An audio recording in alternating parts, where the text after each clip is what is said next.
the incomparable Charlie Chan. The American Broadcasting Company presents the incomparable Charlie Chan, detective, philosopher, modern Chinese sage in a new and exciting series. Join the famous detective every day at this time, Monday through Friday, as he combines the wisdom of the East and the science of the West in a thrilling and dramatic chapter from the adventures of Charlie Chan.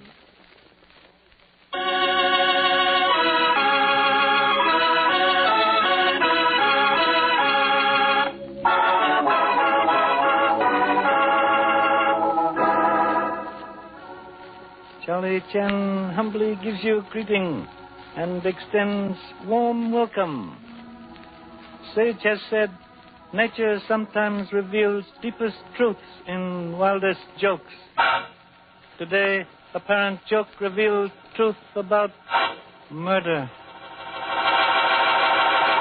But first word from honorable announcer. Until the war with Japan is completely won, our fighting forces will need the full support of every American on the home front. Today, they're combining in an all-out attack against Japan. In planes, ships, and tanks, our fighters are battling forward to total victory. And we must help them gain that victory. Here's what we're asked to do. Stay on war jobs until finally released. Keep on buying more and more war bonds. Keep on supporting home front activities and observing wartime regulations. These next months will be vitally important. In your letters to servicemen, tell them you know what they're up against. Let them know that a united America is behind them as they face the fight that lies ahead. In spite of recent setbacks, our Japanese enemy remains strong and determined to fight to the last ditch. The harder we fight here at home, the sooner will come the day of peace. So don't let up for a minute, because minutes lost may mean lives lost. And now, back to Charlie Chan.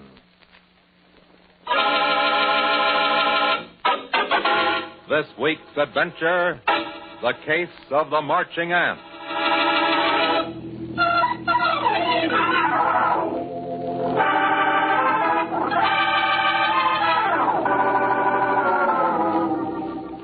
Howard Rourke, eccentric student of necromancy and alchemy, has called Charlie Chan to his home to explain a strange procession of marching ants, which Rourke believes presages his own death, punishment by the spirit world for unearthing its secret.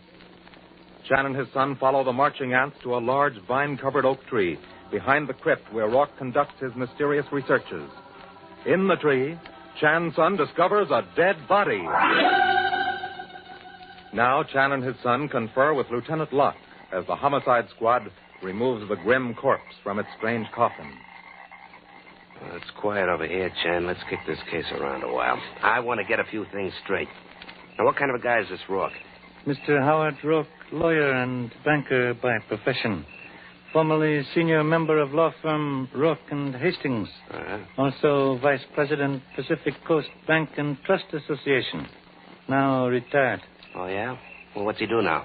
Gentleman considerably advanced in years. Apparently well-to-do.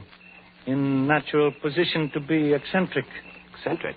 Yeah, he believes in ghosts. Oh, now listen, Junior. So sorry, Lieutenant. Miserable son not guilty of bad joke. Mr. Rourke apparently believer in spirit world. Oh, yeah? Is student of occult matters. Were called into case because Mr. Rourke believed procession of ants and gathering of birds near House of Death foretold threat of death by spirits.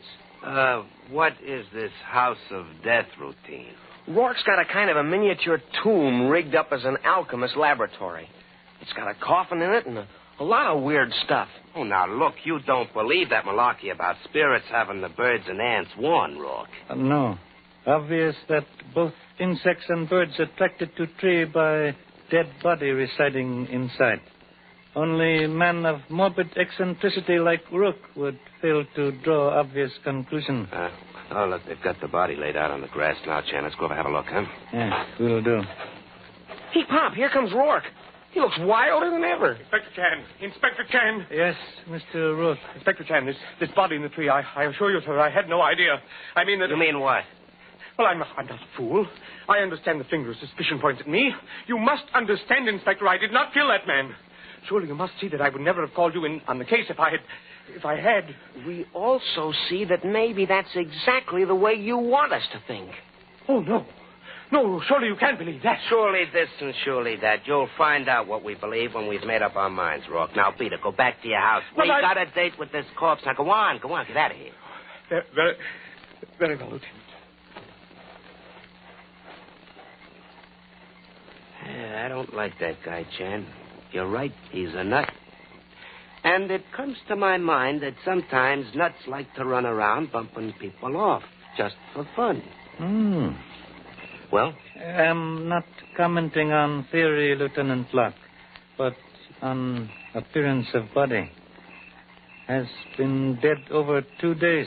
Probably killed Saturday or Friday and placed in tree. Yeah. Body covering considerably discolored by residence in tree. Yet close examination reveals what fact? He's wearing pajamas. Holy smoke, they got him out of bed to kill him. Very interesting, eh? Now, observe. Killed with a single shot through temple. Examine wound, please.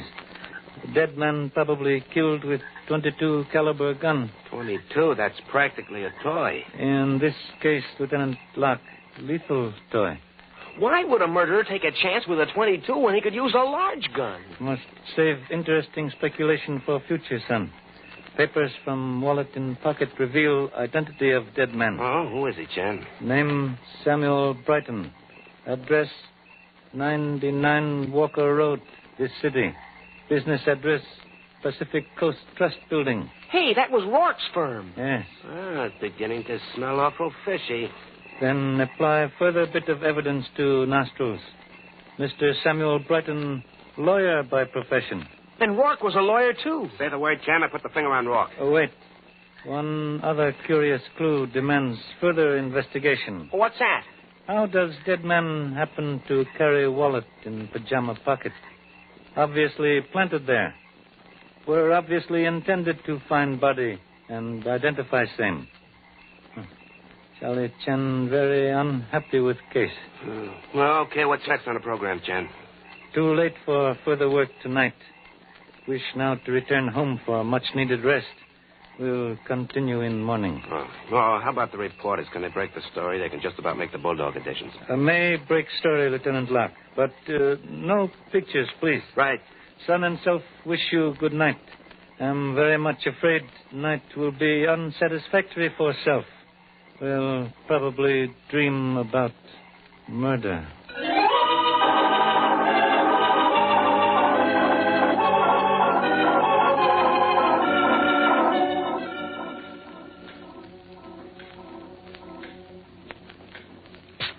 Hey, Pop. Huh? Yes, son? I thought you said we were going home to go to bed. It's 5 o'clock, Pop. It's light outside. So? Been sitting in the study for an hour. So sorry. Was endeavoring to untangle strange threads of difficult case. Go on upstairs, Pop. You got to get some sleep. Hey. That's a phone. Who could be calling this late? Very strange.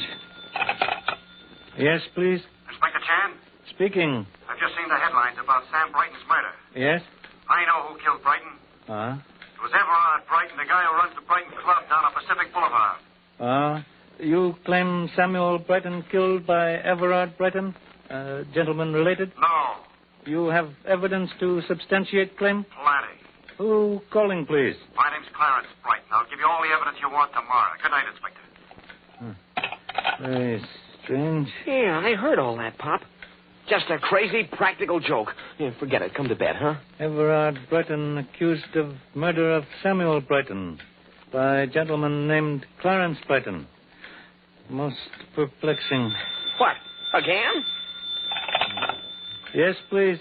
Inspector Chan? Speaking. I've just seen the news in the headlines, Inspector. I know who killed Samuel Brighton. It was Clarence Brighton.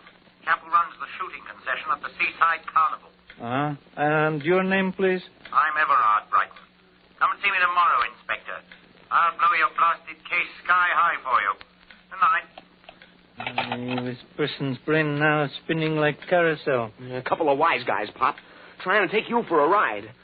Probably those reporters getting even because you wouldn't let them take pictures. Get car from garage, son. Huh? Pop, you think those guys were real? Yes.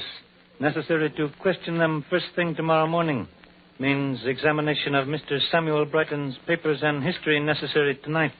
We drive to business office of same at once. Truly it is written, only fool goes hunting with unloaded gun.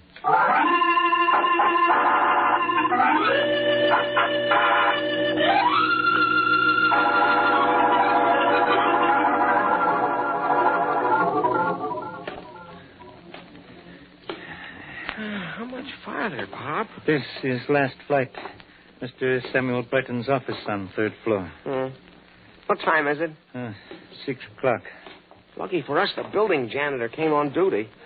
I'd hate to try and pick the locks on the door of this building. Yes, but we'll have to do same with door of Brighton's office. Here is corridor. I can't figure the score on this case, Pop. Now there's 3 Brightons involved.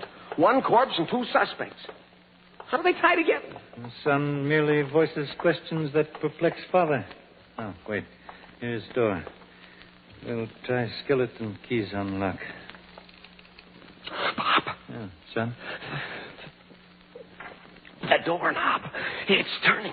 Pop, I can see a shadow on the glass. A man with a gun. Quick, son, run. Must get around corner of corridor. The killer? Yes, cannot fight armed man. He's after us, Pop. I hear him coming out of the door. Get around corner. Jump.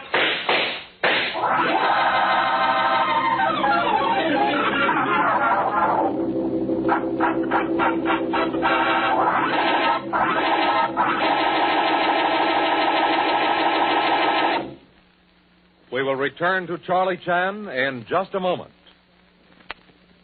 Experienced seamen know better than anyone else that there is no substitute for experience at sea. And they know that in wartime, the merchant marine needs thousands of extra men to man the new Liberty ships. This is an emergency. The merchant marine is desperately in need of experienced men, especially licensed engineers and deck officers. If our merchant marine is to continue the fine job it has been doing, there must be thousands more experienced men to sail the ships. Apprentice seamen are doing their best, but they can't do the job alone. They must have your sea experience to lead the way. Now, if you're a licensed officer or have your certificate as an AB or fireman, oiler, or water tender, sign on today. This is a job which you and you alone can fill. You and you alone know how to do it. Wire collect to Merchant Marine, Washington, D.C. Give your rating and address. Go back to sea and help get those supplies to our fighting men. And now, here is Charlie Chan.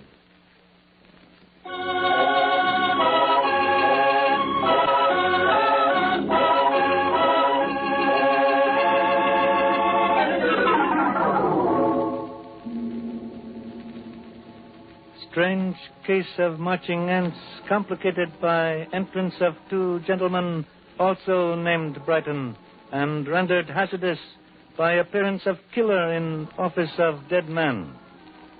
Hope further complications of incendiary nature do not impede investigation of case. Hope you will join self on same tomorrow. Until then, goodbye. Thank you.